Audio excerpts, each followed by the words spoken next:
Olá pessoal, sejam todos muito bem-vindos a mais um vídeo aqui neste canal e hoje nós vamos falar da vida no campo.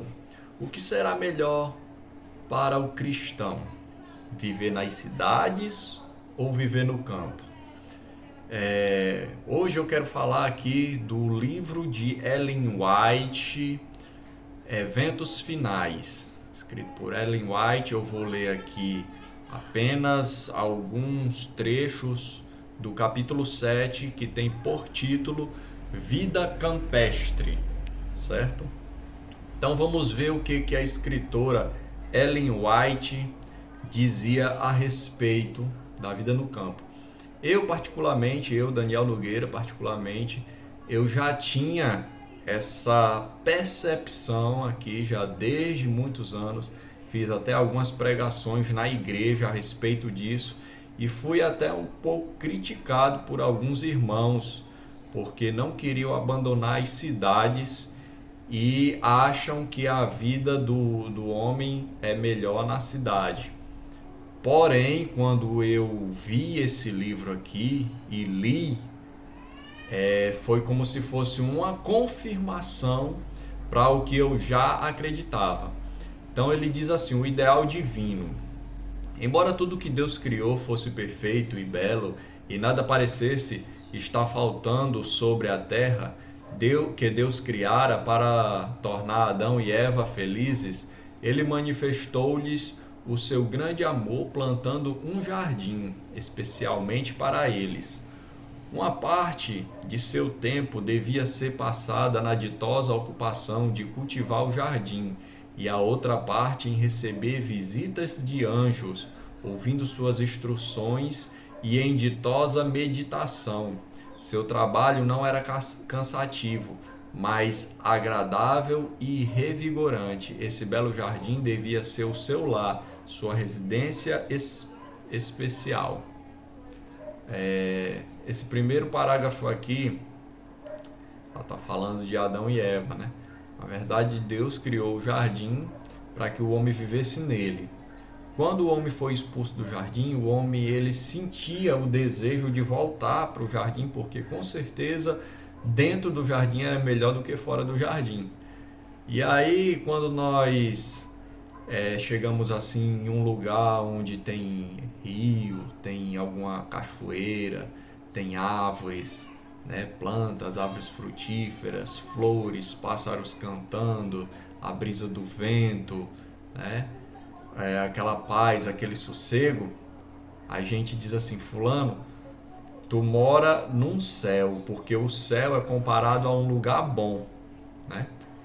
Se a pessoa mora, por exemplo, em uma favela perigosa, um ambiente perigoso, com um ambiente insalubre, com muito tiroteio, muita coisa ruim, aí a pessoa diz assim: vixe, aqui parece um inferno, porque o inferno é comparado a uma coisa ruim. Então, quando nós estamos em um lugar belo, com árvores e todas as obras da natureza, a gente sente aquele desejo de morar ali, de estar ali, porque a gente herdou isso de Adão, né? De esse desejo de voltar para o jardim. Por isso que o homem tem esse desejo, né, de estar na natureza, porque ele tem o desejo de voltar para o jardim. Continuando, ó. Quais foram as condições escolhidas pelo Pai Infinito para o seu Filho? Aqui falando do Senhor Jesus Cristo.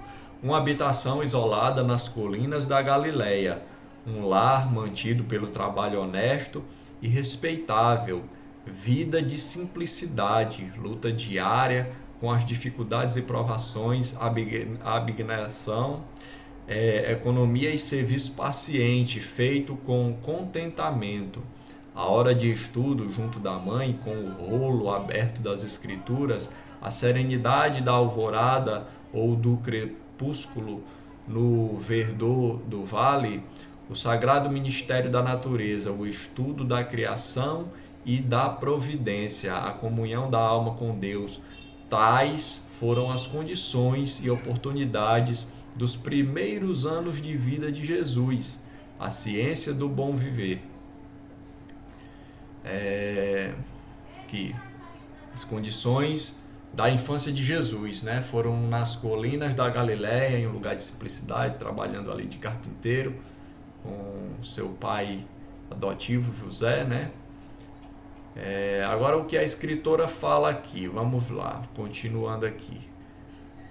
Sair das cidades o mais depressa possível e comprai um pequeno trato de terra onde possais ter um jardim em que vossos filhos possam ver flores, as flores crescerem e delas aprenderem lições de simplicidade e pureza. Ó, a escritora diz aqui que Deus dá uma ordem para as pessoas saírem das cidades e comprar um pequeno trato de terra, onde possais ter um jardim e os vossos filhos possam crescer e na simplicidade e na pureza aprenderem as coisas. Hoje em dia eu vejo que é muito mais vantajoso morar no campo do que na cidade. Por quê? Veja bem, a pessoa trabalha 8 horas por um salário mínimo. Quem ganha somente um salário mínimo, com a carestia que está hoje, de alimento e de tudo, combustível, tudo está muito caro. Um salário mínimo praticamente não dá para nada. Se a pessoa pagar aluguel, então, meu amigo, aí é que passa aperto mesmo. Então, todo mês é assim, olhe para a sua vida. A pessoa trabalha o mês todo para receber um salário mínimo no final do mês, e aí a pessoa vai fazer o quê? Vai economizar aquele salário ali para pagar as contas e comprar comida. E geralmente a comida que se compra na cidade não é uma comida boa, porque a maioria dos alimentos é industrializado, é cheio de agrotóxico e não faz bem à saúde. Os alimentos são congelados, né? Não tem uma alimentação boa, diferentemente do campo, onde você tem o ovo caipira, onde você tem as frutas frescas, sem agrotóxicos, onde você tem as hortaliças, onde você pesca um peixe ali fresco, né? Come uma galinha caipira, é totalmente diferente. E aí, então, hoje está mais viável a pessoa se mudar para o campo, comprar um pequeno trato de terra, plantar o seu alimento para comer, do que trabalhar por um salário mínimo para comprar comida, porque não dá, a pessoa não vive bem. Então vamos lá, continuando aqui. Para fora das cidades é minha mensagem neste tempo. Estais certos de que o apelo é para que o nosso povo fixe residência a quilômetros de distância das grandes cidades. Ela continua aqui, vamos lá. O Senhor recomenda que seu povo fixe residência longe das cidades, pois a hora em que não cuidais, fogo e enxofre cairão sobre essas cidades. A sua punição será proporcional aos seus pecados. Veja aqui que interessante, né? Aqui no Brasil, hoje em dia, o negócio tá feio, viu? No Brasil, o castigo vai chegar ainda, porque tem muitas cidades pecaminosas no Brasil, cidades de prostituição, muitas cidades que têm prática de feitiçarias, né? Tem o carnaval no Rio de Janeiro esse ano, nem não adianta nem falar, né? Totalmente pervertida ali, uma adoração a Satanás aquilo ali, né? Então, fogo e enxofre cairão sobre essas cidades e a sua punição será proporcional aos seus pecados. Então, bom que os cristãos estejam longe dessas cidades. Vamos lá, continuando. Todos que desejam compreender o significado destas coisas, leiam o capítulo 11 do Apocalipse. Lede também cada um dos versos e aprendei o que ainda está para ocorrer nas cidades. Lede também as cenas descritas no capítulo 18 do mesmo livro. Pais e mães que possuem um pedaço de terra e um lar confortável são reis e rainhas. Que frase bonita. As cidades devem ser trabalhadas através de postos avançados. Como guardadores dos mandamentos de Deus, temos que deixar as cidades, como fez Enoque. Devemos trabalhar nas cidades, mas não morar nelas. Bom, algumas pessoas têm trabalhos e cargos importantes nas cidades e não podem deixar tudo, né? Abandonar tudo. Mas bom seria que a pessoa morasse no campo, viesse trabalhar na cidade e voltasse para o campo. Eu, particularmente, prefiro morar e trabalhar no campo, tá? Estou pretendendo me mudar assim que possível. Vamos lá, continuando. Quando a iniquidade predomina numa nação, sempre deve ser ouvida uma voz de advertência e orientação, como a voz de Ló se fez ouvir em Sodoma. Contudo, Ló poderia ter preservado de muitos males a sua família, se não houvesse estabelecido seu lar naquela pecaminosa e contaminada cidade. Tudo quanto Ló e a família fizeram em Sodoma poderia ter sido feito por eles, mesmo se tivessem residido num lugar a certa distância da cidade.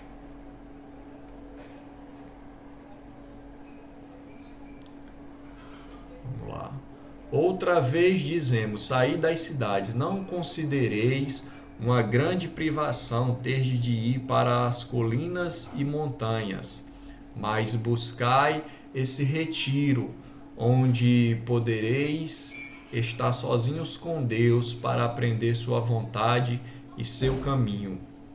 Insisto com o nosso povo para tornar o trabalho de sua vida procurar a espiritualidade. Cristo está à porta. Por este motivo é que digo ao nosso povo: não considereis uma privação serdes convidados a abandonar as cidades e mudar-vos para as zonas rurais. Aí ricas bênçãos aguardam aos que delas se quiserem apoderar, contemplando as cenas da natureza, as obras do Criador, estudando as obras das mãos de Deus.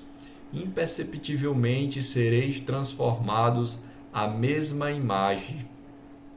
O desenvolvimento do caráter é mais fácil no campo, pois com a família, pais com a sua família afluem às cidades, porque na sua fantasia pensam ser mais fácil ganhar o pão ali do que no campo.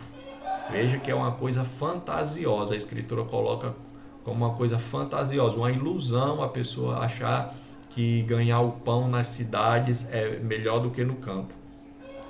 Os filhos, não tendo nada que fazer quando não estão na escola, obtêm educação da rua, das más associações, contrai hábitos de vício e dissipação, mente, caráter e personalidade. A má influência hoje está demais. Quem tem filhos, eu tenho uma filha, e eu vou dizer, a gente tem que estar atento, porque no colégio existe aqueles amiguinhos que não são cristãos, que incentiva os nossos filhos a praticar as coisas do mundo com a internet. Hoje muito fácil mandar mensagem, né? Quando começa o negócio de namoro, de se combinar, mandar mensagem, se encontrar às escondidas, negócio de TikTok, essas coisas.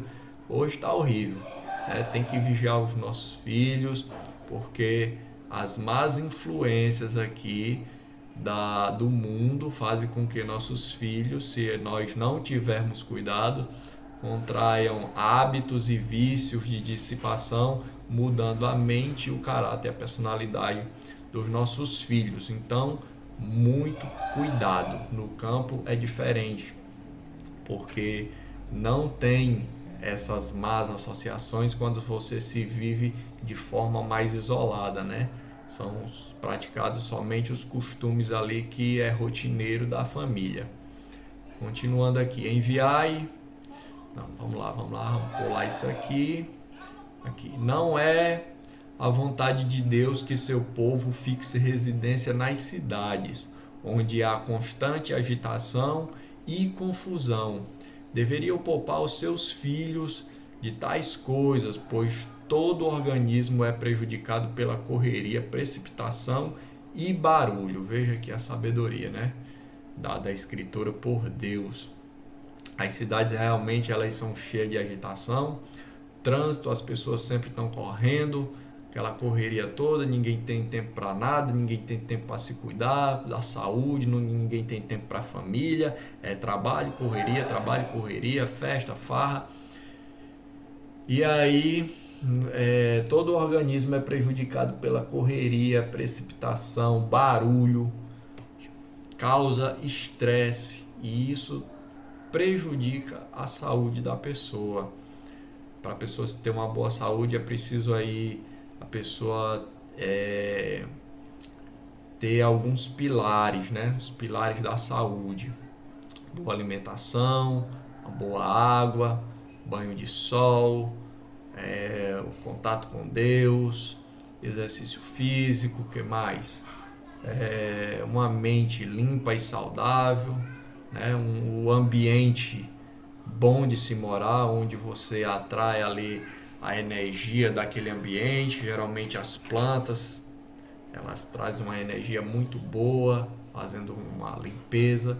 Então é preciso ter um detox, né? Uma desintoxicação tanto do corpo físico como da alma, do emocional. É preciso tratar os dois. E na cidade, por mais que a pessoa trate do corpo, mais dificilmente a pessoa consegue manter um equilíbrio, né, ali da mente, da alma, devido justamente ao modo de vida, que é a correria, a agitação, né, o barulho.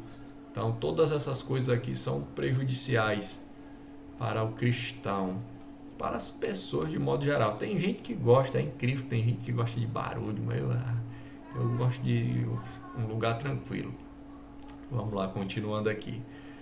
Para muitos que residem nas cidades, sem ter um cantinho de relva verde em que pisar, que olham ano após ano para pátios imundos, becos estreitos, paredes e pavimentos de tijolos e céus nublados de poeira e fumaça, pudessem eles ser levados a algum distrito agrícola, circundado de verdes campinas, matas, colinas e riachos, os límpidos céus e o ar fresco e puro dos campos. Isto lhe pareceria quase um paraíso. O ambiente material das cidades constitui muitas vezes um perigo para a saúde. O estar constantemente sujeito ao contato com doenças, o predomínio de ar poluído, água e alimentos impuros, as habitações apinhadas, obscuras e insalubres são alguns dos males a enfrentar. Não era desígnio de Deus que o povo se aglomerasse nas cidades, se apinhasse em cortiços. Aqui, primeira cidade, né, ali de Caim, feita pelo filho de Caim, Enoque. A Torre de Babel foi o modelo dos prédios, se apinhar em cortiços, em apartamentos ali estreitos, sem a pessoa ter um quintal para sair, para pisar no chão, na terra, né? As pessoas vivem apinhados em cortiços. Realmente ela falou correto aqui. Cultivar o próprio mantimento. O Senhor deseja que seu povo se mude para o campo, onde se possa estabelecer na terra, onde poderá se estabelecer na terra, cultivar suas próprias frutas e verduras, e onde os filhos poderão estar em contato direto com as obras de Deus na natureza. Minha mensagem é: tirai vossas famílias das cidades. Repetidas vezes tem o Senhor dado instruções que o nosso povo deve tirar suas famílias das cidades para o campo, onde poderão cultivar seu próprio mantimento, pois no futuro o problema de comprar e vender será bem sério. Devemos começar agora a atender as instruções que frequentemente têm sido dadas, sair das cidades para as zonas rurais, onde as casas não são aglomeradas e onde estareis livres da interferência dos inimigos. Aqui, ó. O perigo aqui, né? Vamos lá, ó. Veja aqui que no futuro as condições aqui de comprar e vender serão bem sérias. Nós sabemos disso, né? Vai chegar aí a marca da besta, que pode ser em forma de chip, pode ser em forma de uma outra coisa, onde vai restringir as pessoas de comprar e vender, a não ser que a pessoa esteja dentro do sistema. Então, se houver uma grande crise mundial, onde falte alimento nas prateleiras do supermercado, onde que essas pessoas que moram na cidade vão tirar alimento, né? Não vão ter de onde tirar. E aí, como é que vai ser? Se a pessoa não puder comprar nem vender, e aí, como é que vai ser? A pessoa vai ter que produzir seu alimento. Então, o campo é a melhor opção. Vamos ver o que a Bíblia diz aqui a respeito de viver no campo. Eu quero ler aqui 2 Crônicas 26, que fala do rei Uzias. Eu vou ler aqui o capítulo 26, o versículo 10. Diz assim: também edificou torres no deserto e cavou muitos poços, porque tinha muito gado, tanto nos vales como nas campinas. Tinha lavradores e veadeiros nos montes e nos campos férteis, porque era amigo da agricultura. Veja aqui que o rei Uzias, aqui um grande rei, ele era amigo da agricultura. Agora eu quero ver aqui um outro rei, o rei Salomão, que foi o rei mais sábio da terra. Salomão aqui em Eclesiastes, ele escreveu aqui, vamos ver aqui. Certo, eu vou começar aqui do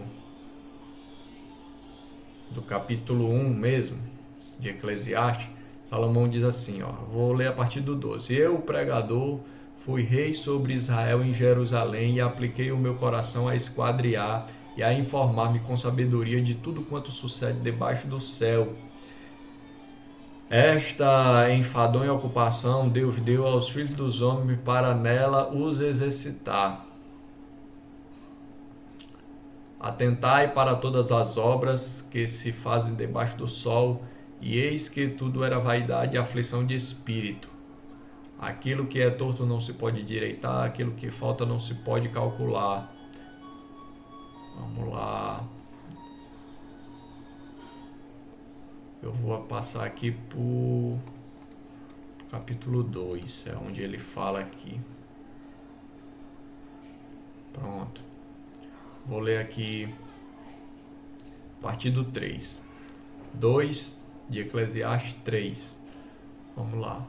Busquei no meu coração como estimular com o vinho a minha carne, regendo, porém, o meu coração com sabedoria e entregar-me à loucura, até ver o que seria melhor que os filhos dos homens fizessem debaixo do céu durante o número dos dias de sua vida. Aí Salomão ele fez aqui o que, ó? Fiz para mim obras magníficas, edifiquei para mim casas, plantei para mim vinhas, fiz para mim hortas e jardins e plantei neles árvores de toda a espécie de fruto. Fiz para mim tanques de águas, para regar com eles os bosques em que reverdeciam as árvores. Adquiri servos e servas e tive servos nascidos em casa, também tive grandes porções de gados e ovelhas, mais do que todos os que houve antes de mim em Jerusalém. Amontoei para mim ouro, prata e tesouros de reis das províncias, provi-me de cantores e cantoras e das delícias dos filhos dos homens e de instrumentos de música de toda espécie. Salomão aqui, ele procurou fazer tudo que agradava a sua alma, né? Então eu acho interessante essa parte aqui. No final ele diz que tudo é vaidade, Mas Salomão ele estava vivendo aqui uma parte de sua vida em que alguns estudiosos dizem que ele estava com depressão, né? Mas aqui, na verdade, ele estava provando de tudo. Mas a parte que eu achei interessante aqui é que ele edificou o jardim, né? Geralmente um cantor, um famoso aí muito rico, quando eles têm muito dinheiro, eles fazem o que? Eles compram fazendas, sítios para se refugiar, é um retiro, né? Um retiro espiritual. E Salomão ele tinha hortas, jardins, tinha árvores frutíferas, tinha um bosque ali com todo tipo de árvore frutífera, tinha muito gado, muito ovelha, então ele também era amigo da agricultura, né? É, eu quero ver aqui agora em Mateus. Mateus aqui, ó, Mateus 24.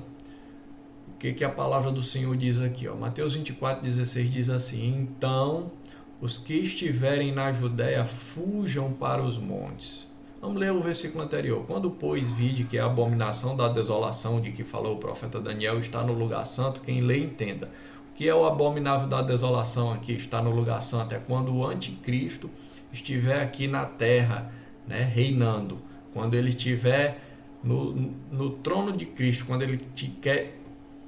ele estiver querendo usurpar o trono do Senhor Jesus Cristo, né? Então é o anticristo, aquele que se opõe a tudo de Deus, aquele que se opõe a Cristo. É anticristo. E a palavra instrui aqui os cristãos. Então os que estiverem na Judéia fujam para os montes. E quem estiver no campo não volte atrás a buscar as suas vestes, mas ai das graves que amamentarem naqueles dias. Orai para que a vossa fuga não aconteça no inverno e nem no sábado. Porque haverá então grande aflição como nunca houve desde o princípio do mundo até agora, e nem tampouco há de haver. Pronto, aqui vai ser um assunto para o próximo vídeo, mas a palavra do Senhor ela instrui aqui que nós devemos fugir para os montes, para os campos, para as colinas. Então esse vídeo já está bastante longo. Espero que você tenha assistido até o final. Quem assistiu, deixa aqui nos comentários que eu vou responder com muito carinho. Então, esse vídeo foi isso, baseado nisso, que o cristão ele deve residir nesses últimos tempos no campo, onde ele possa produzir o seu alimento, onde ele possa ter um refúgio espiritual e não se contaminar com as coisas do mundo, né? Ali as malícias que tem na cidade, as muitas armadilhas que tem para pegar o cristão. Então o cristão está num lugar isolado, onde ele possa ter sua própria água, onde ele possa produzir seu próprio alimento, onde ele possa ter o contato com Deus, contemplando as obras da natureza é muito melhor. Então se você gostou desse vídeo e você que está também com essa ideia de morar no campo, deixa o comentário aqui embaixo, tá? Vamos tentar montar uma ecovila. É um plano meu, um projeto. Então, pessoas, eu vou fazer outro vídeo falando disso. Pessoas que queiram montar uma ecovila, nós vamos construir um grupo aí e ver o que dá, tá bom? Até a próxima, pessoal.